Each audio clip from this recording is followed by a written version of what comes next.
নমস্কাৰ আজিৰ এই ভিডিঅ'টো জানো হওক ধনু ৰাশিৰ ব্যক্তিসকলৰ বাবে মে মাহটো কেনেকুৱা যাব দন্ত ধ ফ ভ এইকেইটা আখৰেৰে যিসকল ব্যক্তিৰ নাম আৰম্ভ হয় তেওঁলোকৰ হৈছে ধনু ৰাশি তো এই ভিডিঅ'টো চাই যদি ভাল লাগে তেতিয়াহ'লে এইকেইটা আখৰেৰে নাম আৰম্ভ হোৱা ব্যক্তিসকলৰ সৈতে ভিডিঅ'টো শ্বেয়াৰ কৰিবলৈ নাপাহৰিব আজিৰ এই ভিডিঅ'টোত আমি জানিম স্বাস্থ্য ধনোপাৰ্জন ধন সঞ্চয় চৰকাৰী চাকৰি ব্যৱসায় ভাগ্য পিতা ধৰ্ম বা গুৰুজনৰ ক্ষেত্ৰত কেনেকুৱা হ'ব প্ৰেম প্ৰসংগ বা বৈবাহিক জীৱনত কেনেকুৱা হ'ব সাধাৰণ শিক্ষা উচ্চ শিক্ষা এই সকলোবিলাক দিশ ভালদৰে আলোচনা কৰিম সো এই ভিডিঅ'টো শেষলৈকে চাই থাকিব আপুনি যদি এতিয়ালৈকে মোৰ চেনেলটো সাবস্ক্ৰাইব কৰা নাই তেতিয়াহ'লে সাবস্ক্ৰাইব কৰি ল'ব আৰু ভৱিষ্যতে আপলোড কৰা ভিডিঅ'ৰ নটিফিকেশ্যন পাবৰ বাবে বেল আইকনটো অল সিলেক্ট কৰি দিব প্ৰথমতে দেখুৱাই দিছোঁ ধনু ৰাশিৰ ব্যক্তিসকলৰ স্বাস্থ্যৰ ক্ষেত্ৰত বৃহস্পতি ৰোগৰ স্থানত গৈছে ৰাশিৰ অধিপতি ৰোগৰ স্থানস্থ হোৱাটো এনেকুৱা হয় যে নিজে নিজৰ বেমাৰ মাতি লোৱাৰ নিচিনা হয় সো আপোনালোকে কি বেমাৰ কেতিয়া কেনেকুৱাকৈ হয় বা কি কাৰণে বেমাৰটো হৈছে আপোনালোকে নিজৰ মূৰ্খামিৰ কাৰণে সাপোজ বেমাৰ কিছুমান চপাই লোৱাৰ নিচিনা হ'ব বৰ্তমান সময়ছোৱাত স্বাস্থ্যজনিত ক্ষেত্ৰত আপুনি নিশ্চয় সতৰ্ক হৈ চলিব লাগিব আপোনালোকৰ কোনো ধৰণৰ এনেকুৱা বেমাৰ হ'ব নালাগে যিটো নিজেই ভুল কৰি বেমাৰ বনাইছে সাপোজ অযথা কিছুমান অভাৰ ফ্ৰাইড বস্তু একাৰাহে খাই আছে সো গেষ্ট্ৰিক হৈছে বা আপোনালোকৰ যদি হঠাতে সাপোজ এনেকুৱা হৈ আছে যে আপোনালোকৰ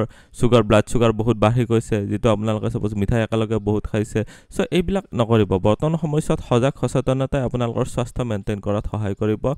ৰাহু আৰু শনিৰ যুতি আছে আৰু শনিৰ দৃষ্টি ৰোগৰ স্থানত আহিছে বৰ্তমান সময়ছোৱাত আপোনালোকৰ কিছুমান বিষজনিত বেমাৰ যেনেকুৱাকৈ ভৰিৰ বিষ কঁকালৰ বিষ আঁঠুৰ বিষ এইবিলাক হ'ব পাৰে এলাৰ্জিজনিত কমপ্লেইনো আহিব পাৰে শ্বাস প্ৰশ্বাসজনিত কমপ্লেইন এইখিনি সময়ছোৱাত অহাটো স্বাভাৱিক কিন্তু আপোনালোকৰ মে মাহৰ 29 তাৰিখৰ পিছত ৰাহু যেতিয়া ইয়াৰ পৰা আঁতৰি যাব তেতিয়া আপোনালোকৰ কাৰণে নিশ্চয় বেনিফিটেড হ'ব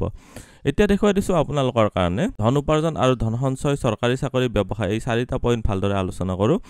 সেভিংছৰ ঘৰ যিটো হয় এইটো আৰু ইনকামৰ ঘৰ হৈ গ'ল এইটো ইনকামৰ ঘৰৰ মালিক হৈছে শুক্ৰ গ্ৰহটো আৰম্ভণিতে ইয়াতে চতুৰ্থ ঘৰত গৈ তুংগী হৈ আছে আৰু কৰ্মস্থানতো দৃষ্টি দি আছে তো কৰ্মস্থানৰ জৰিয়তে বৰ্তমান সময়ছোৱাত ইনকামত বৃদ্ধি কৰিবলৈ পাৰিব ইনকামৰ ঘৰত ৰবিৰ দৃষ্টি আছে 14 তাৰিখলৈকে ইনকামৰ ঘৰত বৃহস্পতিৰো দৃষ্টি আহিব মে মাহৰ 16 তাৰিখৰ পিছত তাৰমানে মে মাহৰ 16 তাৰিখৰ পিছত বৃহস্পতি আপোনালোকৰ সপ্তম ঘৰত যাব সো বৰ্তমান সময়ছোৱাত অৰ্থাৎ মে মাহৰ 16 তাৰিখৰ পিছৰ সময়ছোৱাত ব্যৱসায়ৰ জৰিয়তে যদি আপোনালোকে উপদেষ্টা হিচাপে কাম কৰি আছে যদি আপোনালোকে টিচিং প্ৰফেশ্যনত যদি আছে আপোনালোকে গুৰু বা মাৰ্গদৰ্শক হিচাপে যদি কাম কৰি আছে ফাইনেন্সিয়েল সেক্টৰত যদি ব্যৱসায় কৰি আছে ফাইনেন্সিয়েল সাৰ্ভিস প্ৰভাইডাৰ যদি হয় তেতিয়াহ'লে আপোনালোকৰ কাৰণে বহুত ভাল দেখা গৈছে ইনকামৰ ক্ষেত্ৰত নিশ্চয় বৃদ্ধি কৰিবলৈ পাৰিব সেভিংছৰ ঘৰৰ মালিক যায় কিনে চতুৰ্থ ঘৰত যেহেতু গৈছে আপোনালোকে যদি প্ৰপাৰ্টি ৰিলেটেড ডিলিং কৰি আছে তেতিয়াহ'লে আপোনালোকৰ কাৰণে এইটো ভাল হ'ব ৰবিৰ স্থিতি আপোনালোকৰ বুদ্ধিস্থানত তুংগী হৈ থকাৰ কাৰণে মে মাহৰ 14 তাৰিখলৈকে আপোনালোকৰ চৰকাৰী সেক্টৰত পদোন্নতিৰ কাৰণে যোগ বনাইছে কৰ্মস্থানত আপোনালোকৰ যিটো প্ৰফেশ্যনৰ ঘৰ হয় যিটো আপোনালোকৰ প্ৰফেশ্যনেল টেলেণ্ট হয় সেইটো ক্ষেত্ৰত কেতুৰ স্থিতি থকাৰ কাৰণে আপোনালোকৰ সহকৰ্মীৰ সৈতে বৰ্তমান সময়ছোৱাত অলপ বাকবিতণ্ডা বা বিৰক্তি ভাৱ আহিব পাৰে এইখিনি সময়ছোৱাত সকলো ক্ষেত্ৰতে ধৈৰ্য ধৰি নিজৰ কামখিনি কৰি যাওক তেতিয়াহ'লেহে ভাল এটা আপোনালোকে পৰিৱেশ মেইনটেইন কৰিব পাৰিব অন্যথা অনাহকতে কিছুমান কাজিয়া পেচাল হোৱাটো এইখিনি সময়ছোৱাত কৰ্মস্থানত দেখা গৈছে চাকৰিৰ ক্ষেত্ৰত যিটো আপোনালোকৰ কম্পিটিশ্যনৰ ঘৰ হয় বৃহস্পতি যিহেতু ইয়াতে আছে এটা কম্পিটিশ্যনৰ ভাৱত আছে মে মাহৰ 16 তাৰিখলৈকে যথেষ্ট ভাল দেখা গৈছে বৃহস্পতিয়ে ইয়াৰ পৰা আপোনালোকৰ দৃষ্টি দিছে আপোনালোকৰ এইটো কৰ্মস্থানত সো কৰ্মস্থানত বৃহস্পতিৰ ফালৰ পৰা যথেষ্টখিনি বেনিফিটেড হ'ব পাৰিব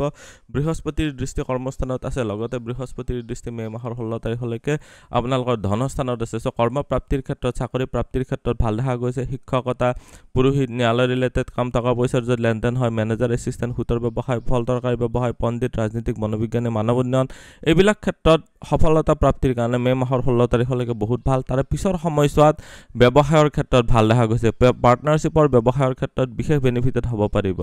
এতিয়া দেখুৱাই দিছোঁ আপোনালোকৰ ভাগ্য পিতা ধৰ্ম বা গুৰুজনৰ ক্ষেত্ৰত কেনেকুৱা হ'ব ভাগ্যৰ স্থানত ইয়াতে দেখিবলৈ পাৰিছে মালিক হৈছে ৰবি আৰম্ভণিতে 14 তাৰিখলৈকে বুদ্ধিস্থানস্থ অতিশয় ভাল স্থিতি পিতা বা গুৰুজনৰ ফালৰ পৰা যথেষ্টখিনি ভাল ফল লাভ কৰিব পাৰিব পিতাৰ ফালেৰে আপোনালোকে এইখিনি সময়ছোৱাত যথেষ্টখিনি সুযোগ সুবিধা পাব কিবা প্ৰব্লেম পাই আছে মে মাহৰ 16 তাৰিখৰ আগতে দেউতাক লগত লৈ কিনে আপোনাৰ পিতাৰ লগত সহায় বিচাৰি পিনে যদি সহায় লাভ কৰিব পাৰে খুব সহজে আপোনালোকে সাকসেছ লাভ কৰিব পাৰিব ধৰ্ম কৰ্মৰ ক্ষেত্ৰতো বেয়া নহয় বৰ্তমান সময়ছোৱাত বৃহস্পতি যেহেতু কেন্দ্ৰ অৱস্থা হ'ব যে মে মাহৰ 16 তাৰিখৰ পিছৰ সময়ছোৱাত ধৰ্ম কৰ্মৰ ক্ষেত্ৰত বিশেষ ভাল দেখা গৈছে আপোনালোকে বৃহস্পতিয়ে নিশ্চয় আপোনালোকৰ গ্ৰোথ দিব যি কামে কৰে আপোনালোকৰ সাপোৰ্ট দিব আপোনালোকৰ ৰাশিত যেহেতু বৃহস্পতিৰ দৃষ্টি আহিব ৰাশি অধিপতিৰ বহুতেই ভাল হ'ব বৰ্তমান সময়ছোৱাত আপোনালোকৰ স্বাস্থ্যজনিত ক্ষেত্ৰত মে মাহৰ 16 তাৰিখৰ পিছৰ পৰা আপোনালোকৰ দেহৰ ৰোগ প্ৰতিৰোধ ক্ষমতা বহুতেই মজবুত হ'ব প্ৰেম প্ৰসংগ বা বৈবাহিক জীৱনৰ ক্ষেত্ৰত চালে লাভ ৰিলেশ্যনশ্বিপৰ ঘৰত ৰবিৰ স্থিতিয়ে বেয়া নহয়, কিন্তু ইগ' ক্লাছ হ'ব নিদিব যে আপুনি চব জানে আনজনে নাজানে, তেনেকুৱা যাতে নহয়। এইখিনি সময়ছোৱাত আপোনালোকৰ এইখিনি অলপ সাৱধান হৈ চলিলে হ'ল। বাকী ভালেই দেখা গৈছে, বাকী কোনো তেনেকুৱা মেজৰ প্ৰব্লেম নাই। ঘৰুৱা পৰিৱেশটো অলপ ডিষ্টাৰ্ব হৈ থাকিব পাৰে, বন্ধুবৰ্গৰ পৰা অলপ সাৱধান, বন্ধুবৰ্গই ধোকা কৰি দিব পাৰে। আপোনালোকৰ এতিয়া বৈবাহিক জীৱনৰ ক্ষেত্ৰত চালে বৈবাহিক জীৱনৰ স্থানৰ মালিক বুধ গ্ৰহটো চতুৰ্থ ঘৰত যিহেতু আছে, আপোনালোকে বৈবাহিক জীৱনৰ ক্ষেত্ৰত নিশ্চয় বেনিফিটেড হ'ব পাৰিব। কিন্তু বুধ গ্ৰহটো যিহেতু আপোনালোকৰ এটা ধৰি লওক সংঘৰ্ষৰ ঘৰৰ যিহেতু মানে এতিয়া মালিকৰ সৈতে যিহেতু যুতি বনাই আছে, তাৰমানে শুক্ৰ গ্ৰহটো আপোনালোকৰ শত্ৰুস্থানৰ মালিক হৈ কিনে যিহেতু দৃষ্টি দি আছে, চ' এইখিনি সময়ছোৱাত লাভ ৰিলেশ্যনশ্বিপৰ ক্ষেত্ৰতো আপোনালোকৰ কিছুমান প্ৰব্লেমে দেখা দিব পাৰে, কাৰোবাৰ বেলেগৰ পৰা ডিষ্টাৰ্বেঞ্চ পাব পাৰে। বৰ্তমান সময়ছোৱাত ৰাহু বা কেতুৰ স্থিতি বেয়া নহয়। এইখিনি সময়ছোৱা আপোনালোকৰ কাৰণে নিশ্চয় বেনিফিটেড হ'ব পাৰিব। আপোনালোকৰ সাধাৰণ শিক্ষা আৰু উচ্চ শিক্ষাৰ ক্ষেত্ৰতো কৈ দিছোঁ। এতিয়া সাধাৰণ শিক্ষাৰ ঘৰত শুক্ৰ, ৰাহু, বুধ, শনি, বুধ গ্ৰহটো 7 তাৰিখৰ পিছত ইয়াতে যাব। আপোনালোকৰ বুদ্ধিস্থানত স্থিতিও বেয়া নহয়। 23 তাৰিখৰ পিছত বুধ গ্ৰহটো আকৌ ইয়াতে যাব। চ' মুঠতে চাবলৈ গ'লে 23 তাৰিখলৈকে বিশেষ ভাল। তাৰ পিছৰ সময়ছোৱাত আপোনালোকে পঢ়া শুনাৰ ক্ষেত্ৰত বেছি মনোনিৱেশ কৰিব পাৰিব লাগিব, অন্যথা আপোনালোকৰ ভাল এটা ৰিজাল্ট পাওঁতে অলপ প্ৰব্লেম হ'ব পাৰে। কৰ্মস্থানত শনি গ্ৰহটোৰ দৃষ্টি থকাৰ কাৰণে কিন্তু কৰ্মস্থানত কোনোবা নহয় কোনোবা আপোনালোকৰ সৈতে অন্যায়ত লিপ্ত হ'ব পাৰে, চ' অলপ সাৱধান হ'ব লাগিব। শিক্ষাজনিত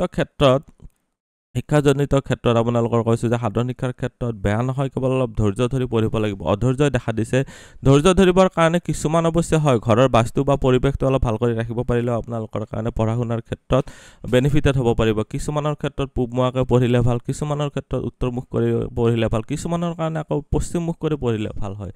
ত' আজিৰ এই ভিডিঅ'টোত আমি ধনু ৰাশিৰ ব্যক্তিসকলৰ কাৰণে মে' মাহটো কেনেকুৱা যাব গোটেইখিনিয়ে জানিলোঁ। ভিডিঅ'টো চাই কেনেকুৱা লাগিলে কমেণ্টত নিশ্চয় জনাব। আপুনিও যদি আপোনাৰ বিষয়ে জানিব বিচাৰে তেতিয়াহ'লে হোৱাটছআপ বা ফোন কল কৰিব পাৰে। ধন্যবাদ। এইটো ভিডিঅ'ত আগবঢ়োৱা জ্ঞানখিনিৰ পৰা যদি আনৰো উপকাৰ হ'ব ভাবে, তেনেহ'লে বন্ধুবৰ্গ, আত্মীয় স্বজন আৰু চিনাকি মানুহৰ সৈতে শ্বেয়াৰো কৰিব। আপোনালোকে নেক্সট ভিডিঅ' কিহৰ ওপৰত চাব বিচাৰে কমেণ্টত জনাব। ধন্যবাদ।